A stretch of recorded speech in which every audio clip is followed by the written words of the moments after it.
The Devil's Book, Cannibalism. Chapter 1. The Demon's Tree. Who would willingly jump into a dark, bottomless pit, not knowing what lurks inside? Joe Jr. wouldn't. In fact, this might even be too much for you horror lovers out there. But if we were to ask Joe Jr., who didn't jump into that dark, bottomless pit, what he thought about making a deal with the demon, what would he say? 1945 A.D., United States. Joseph was a farmer. His eldest son, Joseph Jr., was born to be a farmer too, and was growing into that role. In truth, Joe Jr. had no other siblings. So what made Joe Jr. the eldest? To avoid keeping you in suspense, Joe Jr. was the eldest, even though he had no siblings, because nothing that entered his mother Mary's womb after him was ever born alive. Yes, all the babies were alive inside Mary's belly, but when they were born, it was as if they'd been told to act like they'd never lived at all. Father Joe had an unpleasant nickname for Mary, Cursed Womb St. Mary. One evening, Mary dreamt that she gave birth to a dead rabbit. Of course, she didn't tell her husband, Father Joe. She knew that his superstitions would twist an innocent nightmare into something else entirely. Maybe it would even end with Father Joe giving Joe Jr. a good beating when he got drunk that night. Don't look for logic in that last statement. I'm talking about Father Joe's actions here. But if you look at it from the right angle, you can see this simple reasoning. Sorry, let me get back on track. Mary gave birth to 9 dead children throughout her life. And when the 9th dead child went into the ground, it took Mary with it. Joe Jr. was happy for his mother. When Mary died, she looked more peaceful than she had during all those painful years of giving birth to fertilizer babies. That night, the demon planted a seed on their land, right next to the family cemetery. The tree was 10 years younger than the orphaned Joe Jr. 6 years passed. The demon's tree sprouted and grew as large as a 100-year-old oak, its roots spreading beneath the house, its shadow looming over it.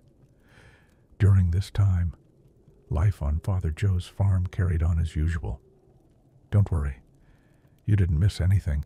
Nothing particularly horrifying, mysterious, or tragic happened during those 6 years. The only thing worth noting is that shortly after Mary's death, Father Joe remarried. His new wife, Sophia, gave him 4 daughters, Sandra, Sally, Samantha, and Sarah.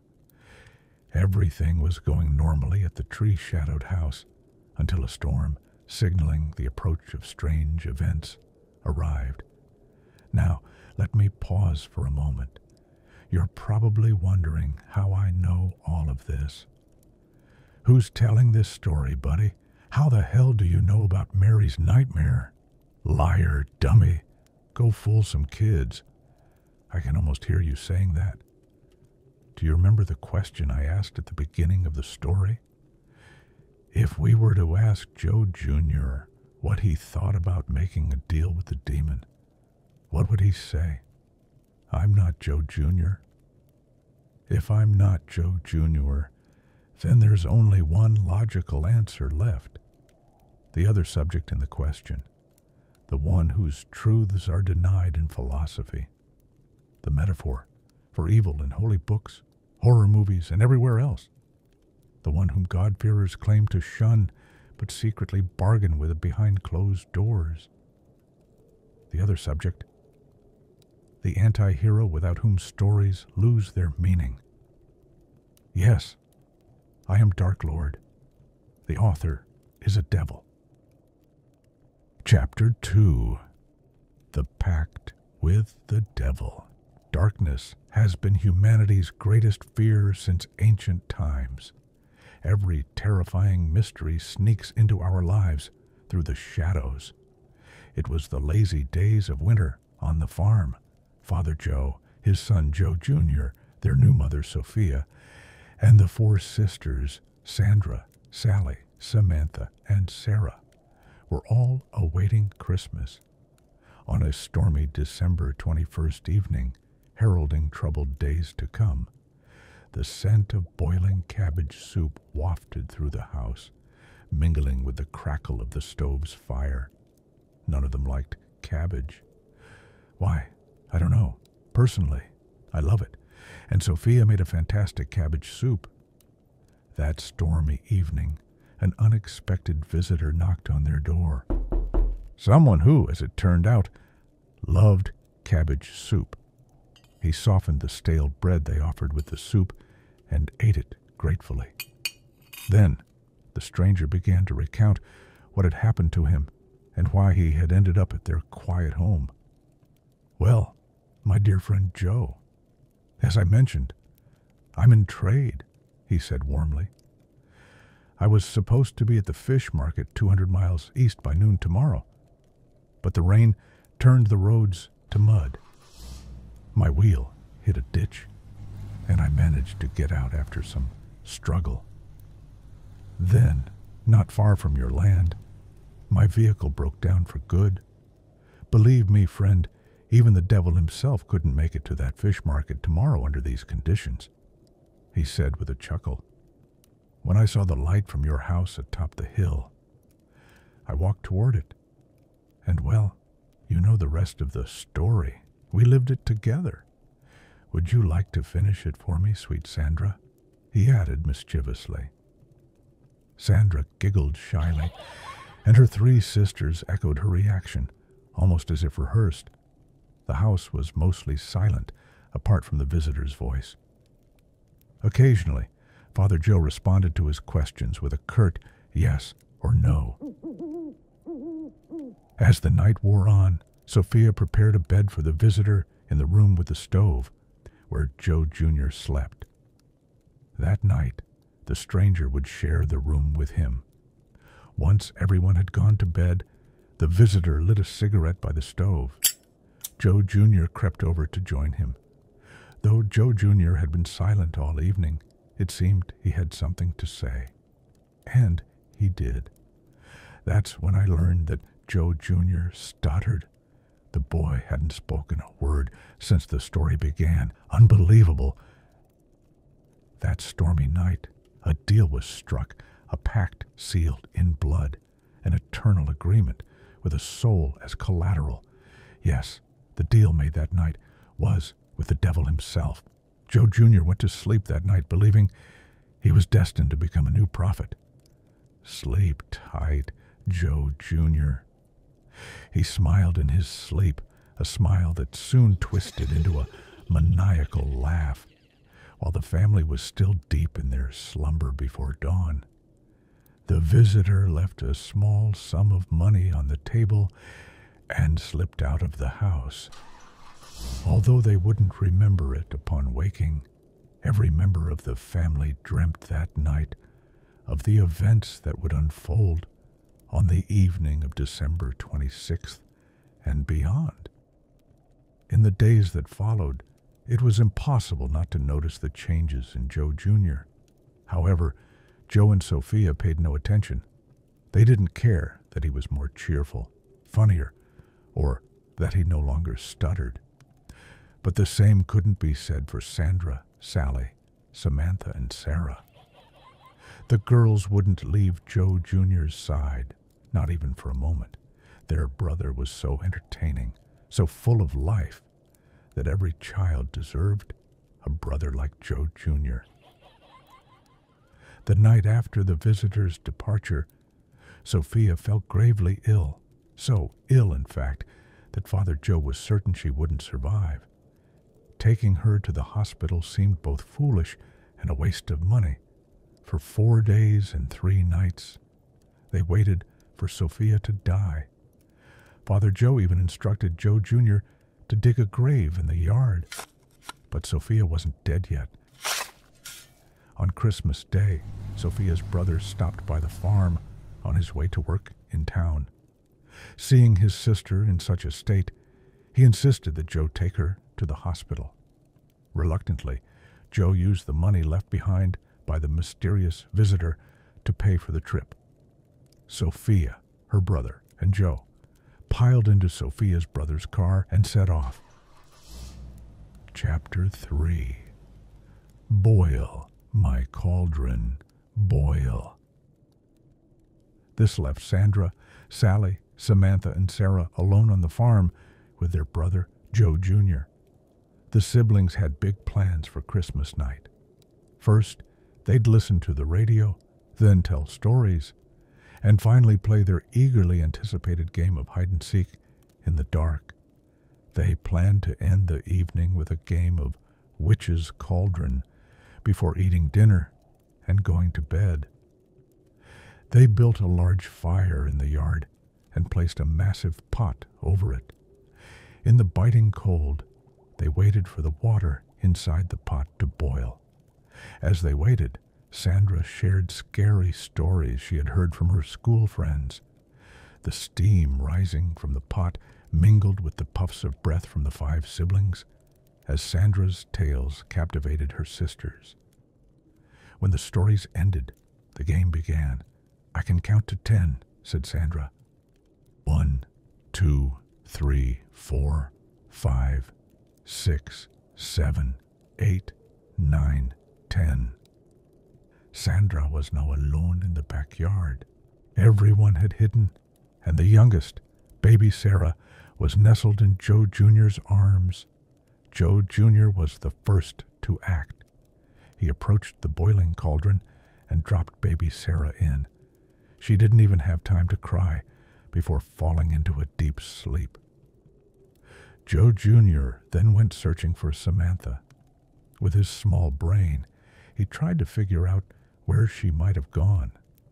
But Joe Jr.'s mind was smaller still, as no ideas came to him. Like the seeker in a game of hide-and-seek, he hunted for the little girl. He didn't have to search for long. Samantha had fallen asleep behind the woodpile in front of the house.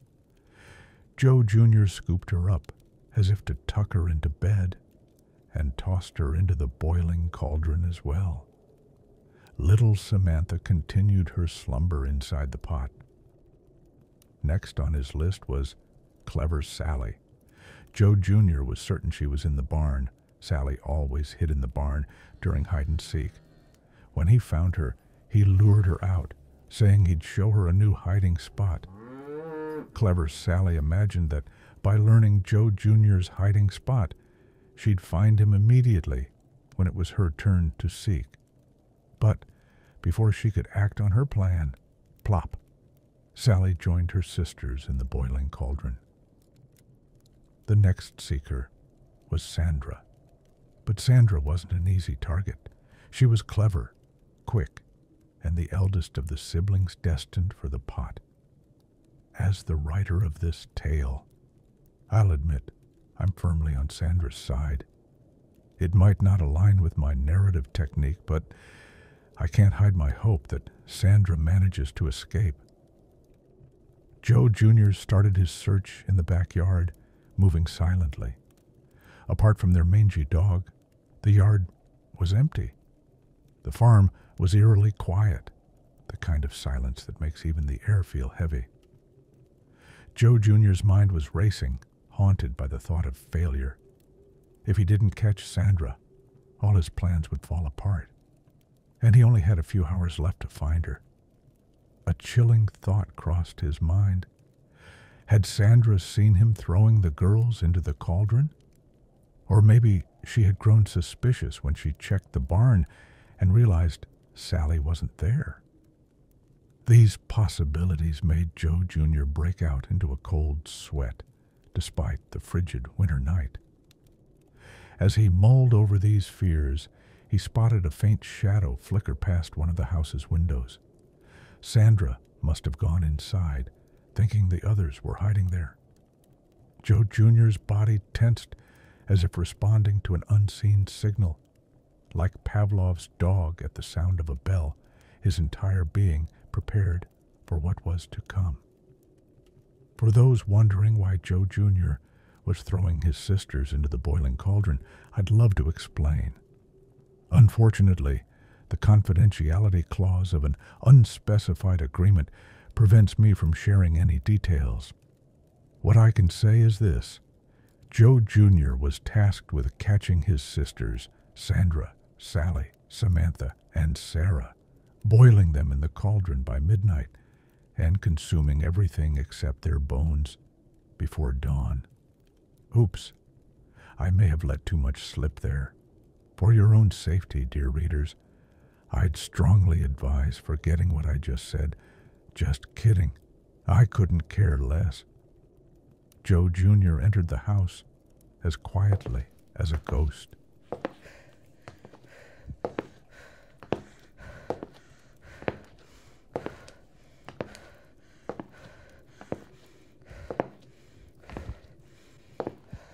He strained to hear the faint sound of Sandra's 39-pound footsteps brushing against the floorboards. A creak from the kitchen caught his attention, and he turned towards the hallway leading there. Step by step, he advanced, slow and deliberate. Meanwhile, Sandra had just exited the kitchen. She froze in fear when she saw a figure standing in the hallway. But when she realized it was Joe Jr., her tension eased, and she let out a nervous giggle. Wanting to shake off the remnants of her earlier fright, Sandra took on the role of breaking the silence. "Hey, you scared me. That's against the rules. You're supposed to be hiding," she chirped in her high-pitched voice. As she drew closer, she noticed the odd expression on Joe Jr.'s face and fell silent. She stared at him, her large eyes wide with realization. Every muscle in Joe Jr.'s face seemed to tremble independently. The image of villainous characters from radio dramas danced through Sandra's mind. If I could have intervened, I'd have shouted, "Run, Sandra, run!" And honestly, I might have already interfered a little, not out of moral obligation, mind you, purely to add excitement to the story. Also, because I find Joe Jr. utterly repulsive. A whisper seemed to reach Sandra's ears as if carried on the wind. "Run, Sandra, run!"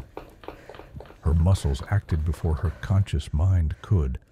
Sandra dodged around Joe Jr., darting down the hallway toward the door. Joe Jr., his own body moving on instinct, took off after her.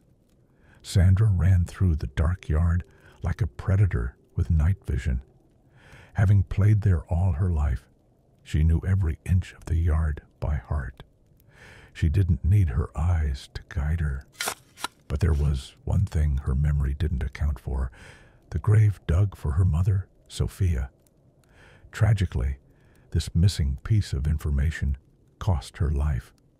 Sandra fell into the pit, and as she looked up, she saw Joe Jr.'s trembling face, his breaths ragged from the chase. She began to cry and scream for help, but you can probably guess what happened next that midnight. Chapter 4. Christmas Feast. Christmas dinner was served. Joe Jr. set the table as if performing a sacred ritual, following instructions as if he were enacting a divine commandment. That night, he obeyed the guests' instructions, the devil's instructions. With every step, he paused, scrutinizing his actions to ensure no mistakes were made. In a room lit only by the stove's glow and 2 flickering candles, Joe Jr. began the feast that would last until dawn. Fueled initially by adrenaline and other hormones, he ate quickly, voraciously. But as time passed, his pace slowed, his appetite waning until he could barely manage another bite. He paused, took a deep breath, and pushed himself to continue. The rule was clear. He had until sunrise to finish. He had to eat everything but the bones. Yet Joe Jr. didn't finish the feast, nor did he see the sunrise.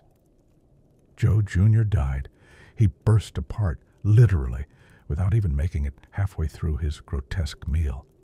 I couldn't imagine a more satisfying turn of events. But wait, didn't this man have a pact with the devil? How could Satan make a deal that demanded the impossible? Was it fair for a blood-signed contract to be a cheat? It's outrageous. A fraudulent pact. Then again, should we expect anything less from the devil? Lies, deceit, and duplicitous promises are his forte. But here's where you're mistaken. The land Joe Jr. lived on had seen many cases of cannibalism before. Locals offered various explanations for these horrors. A curse, sorcery, witches, the devil, supernatural theories, poisoned water, psychological illness, mass hysteria, scientific explanations. The visitor who arrived at Joe Jr.'s house that evening wasn't the devil, nor was he Rumpelstiltskin. He was simply a psychopath, a serial killer who didn't lay a hand on his victims, yet orchestrated their deaths with precision. A monster who adorned every home that welcomed him with murder. I wasn't the guest that night, and Joe Jr. didn't strike a deal with the devil. That night, Joe Jr. fell victim to the manipulations of a psychopathic serial killer, someone who left this world without ever being held accountable for their crimes. To be honest, my favorite parts of this story were: 1. Joe Jr., the pathetic excuse for a human, bursting like a balloon. 2. Papa Joe returning to the house to witness the horror and spending the rest of his life consumed by guilt and ostracism. 3. Sophia losing her mind and passing away within a year.